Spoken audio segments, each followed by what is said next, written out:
Bonjour chers étudiants et bienvenue dans la suite du corrigé du concours commun INP physique filière MP année 2019, deuxième partie cette partie qui s'intéresse toujours au rayonnement dipolaire.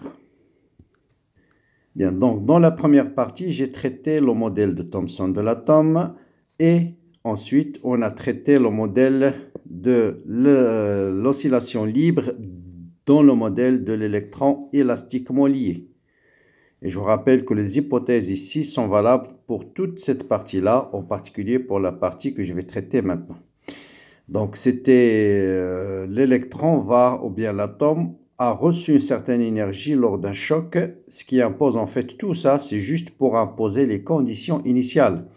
Que l'électron à t égale à 0 était au point O et que sa vitesse c'est moins V0 suivant EZ. Donc, je vais vous donner le résumé de ce que nous avons fait dans la première partie. Donc, avec ce modèle élastiquement lié au noyau, donc un électron, l'atome, rappelez-vous, l'a modélisé par une densité de charge volumique ρ. Ensuite, avec ces conditions initiales, nous avons montré que R A est égal à R0 sinus oméga 0 t suivant OZ, ce qui va induire un moment dipolaire oscillant suivant l'axe OZ. Ici, bien sûr, on n'a tenu compte que de la force exercée par le noyau.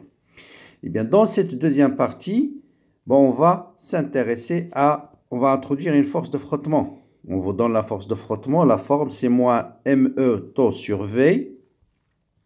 Les questions, c'est donner l'origine physique d'une telle force de frottement, quelle est sa dimension, déterminer l'équation différentielle vérifiée par le moment dipolaire de l'atome en tenant compte de l'hypothèse faible amortissement, donc en tenant compte de faible amortissement, donner l'expression approchée du moment dipolaire.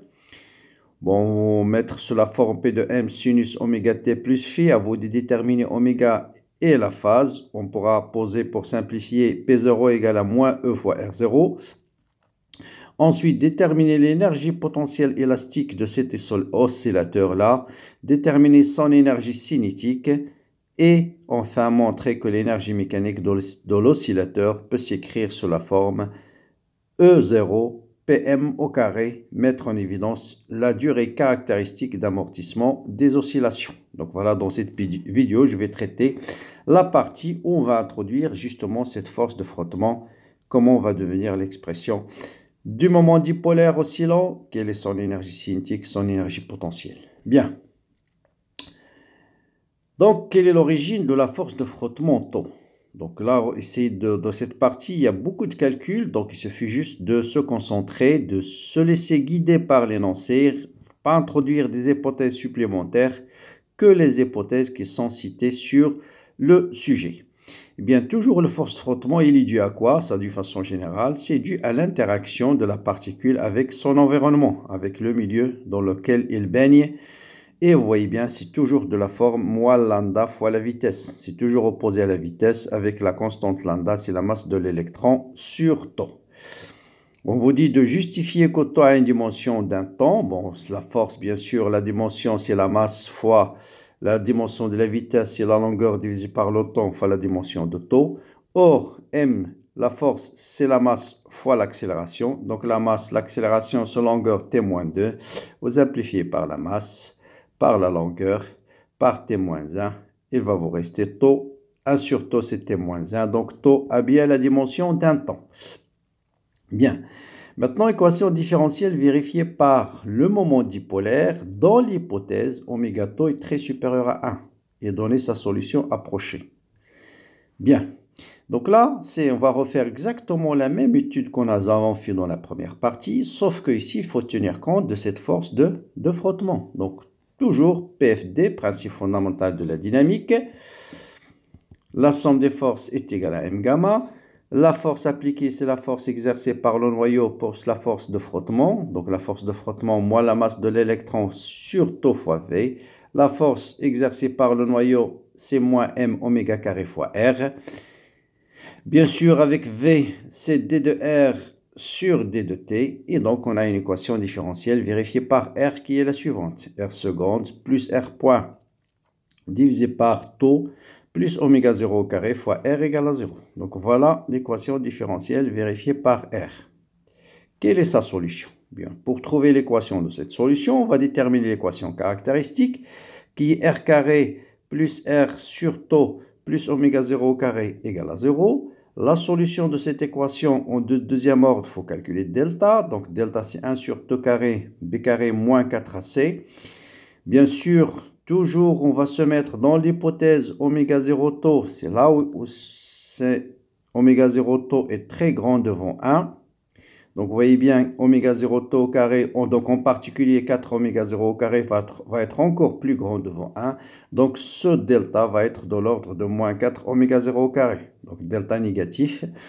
Donc, racine de delta, c'est plus ou moins 2i oméga. 2i, voilà, 2i oméga 0. D'accord? Donc, vous allez avoir deux solutions complexes à cette solution. C'est moins b, donc delta, la solution c'est moins b, plus ou moins racine de delta sur 2a. Donc moins b c'est moins 1 sur tau, voilà, moins 1 sur 2 tau plus ou moins i oméga 0. C'est de la forme alpha plus ou moins i oméga 0. Donc la solution, ce sera r à la puissance alpha, facteur de r à la puissance a, r à la puissance i oméga 0, fois t plus b exponentielle moins i oméga 0 fois t, ou bien ce qu'on note a' cosinus oméga 0 t plus b' sinus oméga 0 t. Bien, ça c'est la solution de l'équation différentielle.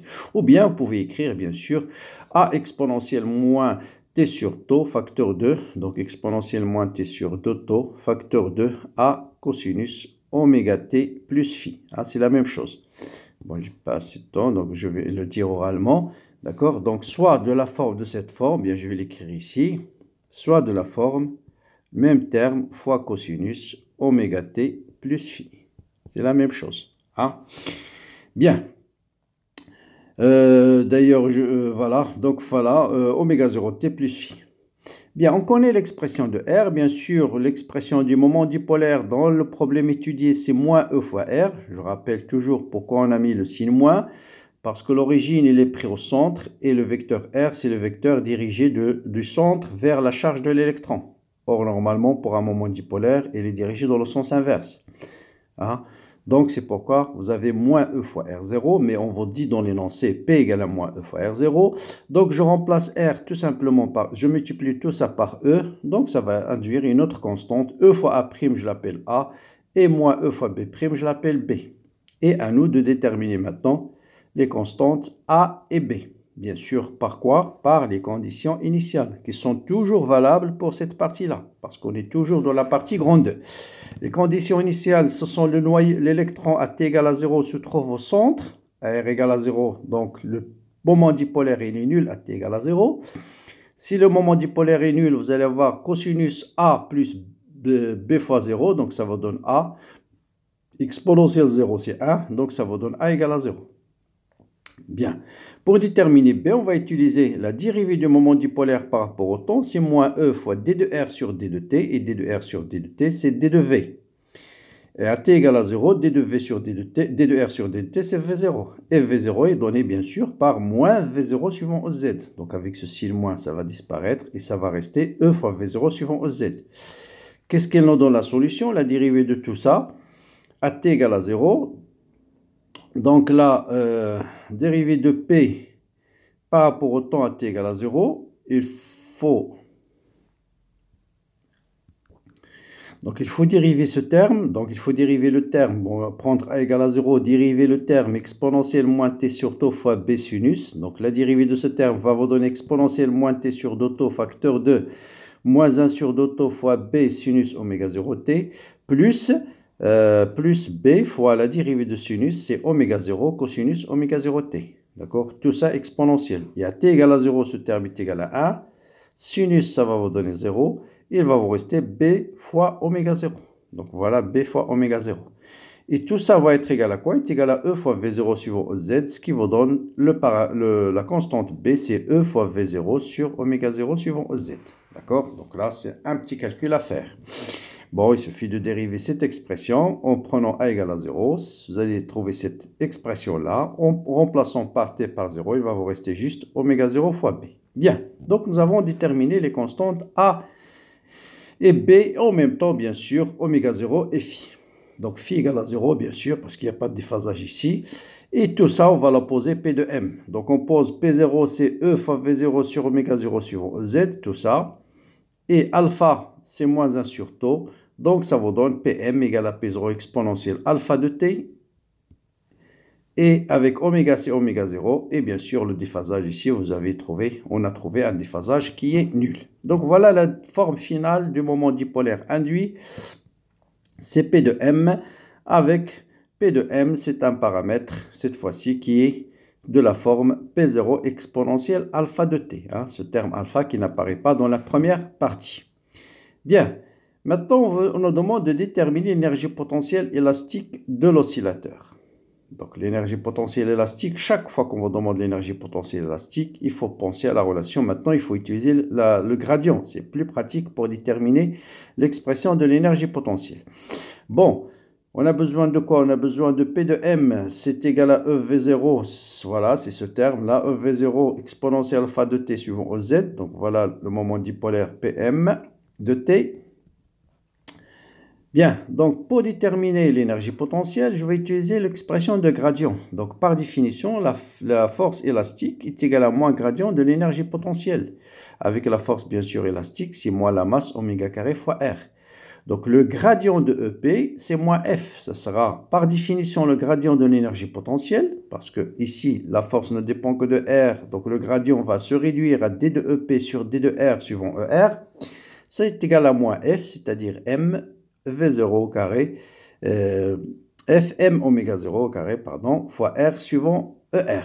Donc, on va déduire tout de suite D de EP sur D de R est égal à la masse de l'électron, oméga 0 carré fois R. Et puis, j'intègre l'intégrale de R D de R, c'est R carré sur 2 plus une constante. Voilà comment on détermine l'expression de l'énergie potentielle. Donc, toujours, chaque fois qu'on vous demande l'expression de l'énergie potentielle, vous connaissez maintenant l'expression de gradient dans les différents systèmes. Je vous conseille d'utiliser le plus possible l'expression du gradient. Bien. Maintenant, pour déterminer cette constante, on va utiliser T égale à 0, R égale à 0. Donc, l'énergie potentielle est nulle. Donc, bien sûr, la constante, elle est nulle. Pas de problème. Donc, voilà l'expression de l'énergie potentielle. Bon, on va l'écrire maintenant en fonction de P. Donc, R, c'est P, c'est E fois R. Donc, P carré, c'est E carré fois R carré.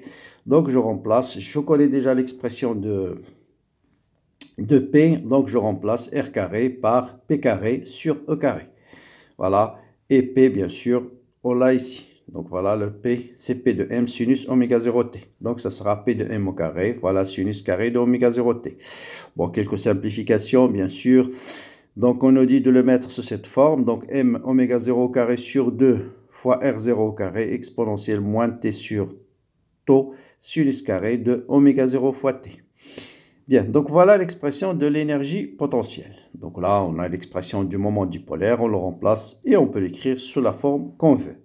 Donc ça, pour l'énergie potentielle, on n'a pas fait d'approximation parce que rien ne l'impose. On n'a qu'un seul terme, donc pas de problème. Maintenant, on va passer à l'énergie cinétique de l'oscillateur.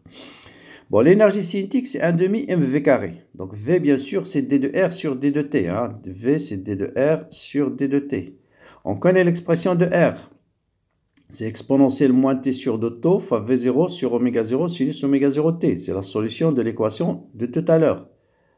Donc, pour calculer V, je dois dériver ce terme. Vous voyez bien ici, le T intervient dans les deux termes. Donc, je vais avoir d'abord la dérivée de ce terme.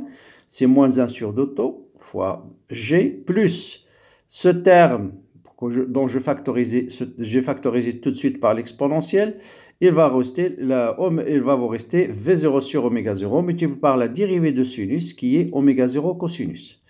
Bon, oméga 0 avec oméga 0 va disparaître. Et non, je le laisse parce que je n'ai besoin. Et je factorise par V0 oméga 0 ici. Qu'est-ce qu'il va rester? 1 V0 sur oméga 0, qu'est-ce qu'il va rester? Oméga 0 cosinus oméga 0t moins 1 sur 2 tau sinus oméga 0t. Bien sûr, sinus ou cosinus, ils sont compris entre 0, moins 1 et 1.